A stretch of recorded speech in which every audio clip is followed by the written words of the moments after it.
ये कहानी है एक ऐसे बुढ़े आदमी की जिसे एक जेमा नाम की औरत से प्यार हो जाता है और वो उसके साथ खपाखप करने की कोशिश करता है। हेलो दोस्तों, आज हम जिस मूवी को एक्सप्लेन करने वाले हैं उस मूवी का नाम है जेमा बावरी, जो 2014 में रिलीज हुई थी। मूवी स्टार्ट होती है और हम मार्टिन नाम के एक आदमी को देखते हैं। वो फ्रांस के एक छोटे से गांव में रहता है। आगे मार्टिन हम लोगों को बताता है कि वो 7 साल पहले पेरिस से यहाँ पर आया था। यहाँ पर उसके डैड की एक बेकरी थी और तब से वो अपनी वाइफ के साथ इस बेकरी को संभाल रहा है। आगे जब मार्टिन ब्रेड बना रहा था तो वो ब्रेड जल जाता है। उसकी वाइफ के बताने पर वो कहता है कि वो चार्ली के बारे में सोच रहा था, कहीं वो आत्महत्या ना कर ले। इस पर उसकी वाइफ बोलती है कि तुम्हें ये सब नहीं सोचना चाहिए क्योंकि चार्ली ऐसा कुछ भी नहीं करने वाला। इसके बाद मार्टिन चार्ली के घर जाता है जहाँ पर वो अपनी वाइफ जेमा का सामान जला रहा था। अब वो ऐसा क्यों कर रहा था ये हमें मूवी में आगे पता चलेगा। तभी चार्ली किसी काम से घर के अंदर चला जाता है और मार्टिन को वहाँ पर जेमा की डायरी मिलती है जिसको वो अपने पास रख लेता है। घर आकर माइकल उस डायरी को पढ़ने लगता है और यहीं से कहानी फ्लैशबैक में चली जाती है। यहाँ पर हम उस दिन को देखते हैं जिस दिन चार्ली पहली बार अपनी वाइफ जेमा के साथ इस गांव में रहने आया था। अब अपने गांव में नए लोगों को देखकर मार्टिन उनके पास जाता है और उनसे बातें करने लगता है। एक दिन जेमा और चार्ली मार्टिन के दुकान पर आते हैं जहां पर मार्टिन जेमा की खूबसूरती देखकर उस पर लट्टू हो जाता है। इसके बाद जब मार्टिन घर आ रहा था तब उसकी मुलाकात जेमा से होती है। फिर मार्टिन उसे गार्डन दिखाने ले जाता है जिसे देखकर जेमा बहुत खुश हो जाती है। रात को चार्ली मार्टिन के घर आता है और उसे कहता है कि उसके घर की बिजली चली गई है। तो मार्टिन उसके घर जाता है और वो बिजली को वापस से चालू कर देता है। तभी वहाँ पर मार्टिन की वाइफ भी आ जाती है और फिर वो चारों मिलकर दारू पीते हुए बातें करने लगते हैं। इसी दौरान मार्टिन बस जेमा को ही देख रहा था। अब ऐसे ही कुछ दिन बीत जाते हैं। फिर एक दिन जेमा मार्टिन की बेकरी पर आती है तो वहाँ मार्टिन उसे पूछता है कि क्या तुम्हें जानना है कि मैं ये ब्रेड कैसे बनाता हूँ। तो जेमा उसे देखने के लिए हाँ बोल देती है। तो मार्टिन उसे पीछे वाले कमरे में ले जाता है जहाँ पर वो ब्रेड बनाया करता था। फिर जब जेमा भी ब्रेड बनाने लगती है तो मार्टिन उससे पूछता है कि तुम्हें कैसा लग रहा है। तो जेमा कहती है कि मुझे बहुत अच्छा लग रहा है। अब उस रूम में बहुत गर्मी थी इसलिए जेमा अपना स्वेटर उतार देती है जिसे देखकर मार्टिन के मन में हवस जाग उठती है और वो जेमा की बॉडी को देखने लगता है। अब ऐसे ही कुछ दिन बीत जाते हैं। एक बार मार्टिन जब अपने घर जा रहा था तब रास्ते में उसे जेमा मिलती है। मार्टिन उसे कहता है कि तुम इतने दिनों से ब्रेड खरीदने क्यों नहीं आ रही हो, जिस पर जेमा उसे बोलती है कि वो डाइटिंग पर है इसीलिए उसने कुछ दिनों से ब्रेड खाना बंद कर दिया है। अब ये बोलकर जेमा वहाँ से जाने लगती है लेकिन तभी उसकी पीठ पर एक कीड़ा काट लेता है जिसे जेमा को काफी तकलीफ होती है। इसलिए वो चिल्लाकर मार्टिन को बुलाती है और उसकी हेल्प करने को कहती है। मार्टिन उसकी पीठ चेक करता है और उसे कहता है कि तुम्हें एक जहरीले कीड़े ने काट लिया है और मुझे इसका जहर चूस के बाहर निकालना होगा। तो जेमा उसे ये करने के लिए कहती है।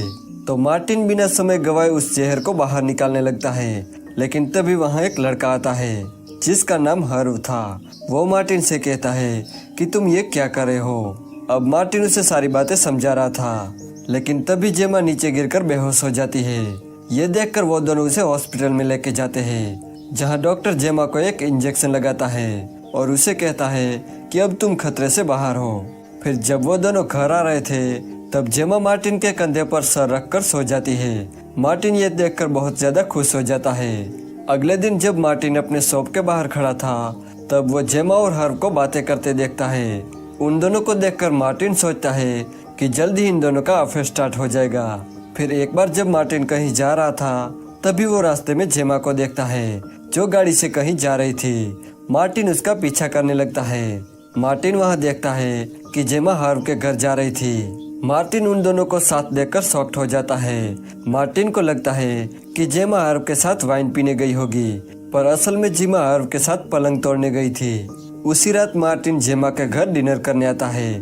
तभी वो जेमा के गले पर लव बाइट देखता है जिसे देखकर वो समझ जाता है कि हर्व ने जेमा को जरूर खोड़ी बनाया होगा। अब ये सब देख के मार्टिन सैड हो जाता है क्योंकि वो जेमा को पसंद करता था। अगले दिन मार्टिन हर्व से मिलता है और उसे बातें करने लगता है। हार्व कहता है कि वो पढ़ाई में ज्यादा ध्यान नहीं दे पा रहा, तो मार्टिन उसे कहता है कि तुम्हें तुम्हारे जीएफ को यहाँ बुला लेना चाहिए ताकि वो तुम्हारी पढ़ाई में मदद कर सके। थोड़ी देर बाद हार्व जेमा को अपने घर बुलाता है और मार्टिन उन्हें चुपके से देख रहा था। जेमा हार्व के घर जाके उसके साथ खपाखप करती है। मार्टिन को अब पूरा यकीन हो जाता है कि जेमा और हार्व का अफेयर चल रहा है।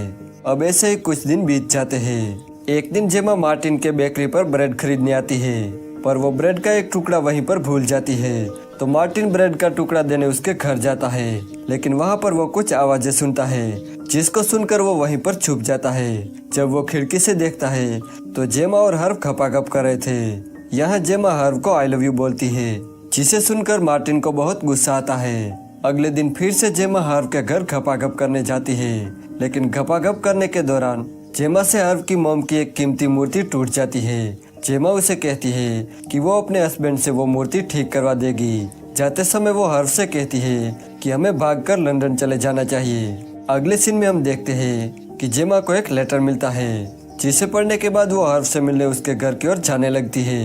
हार्व की मॉम जब घर आती है तो उन्हें वहाँ पर उनकी मूर्ति नहीं मिलती। हार्व उन्हें कहता है कि मूर्ति में स्क्रैच आ गए थे, इसलिए उसने पास में एक आदमी को ठीक करने के लिए दे दिया है। दूसरी तरफ जेमा को हार्व का मैसेज आता है, जिसमें लिखा था कि मैं तुम्हारे साथ लंदन नहीं आ सकता।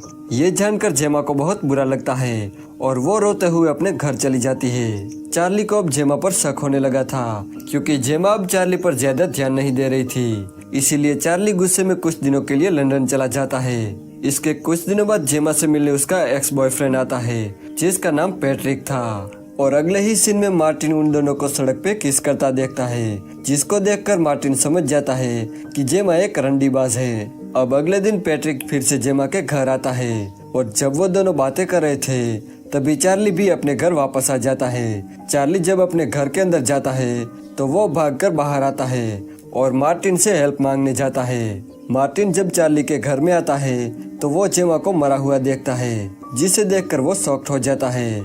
इसके बाद वहाँ पुलिस आती है और जेमा की बॉडी को पोस्टमार्टम के लिए ले जाती है।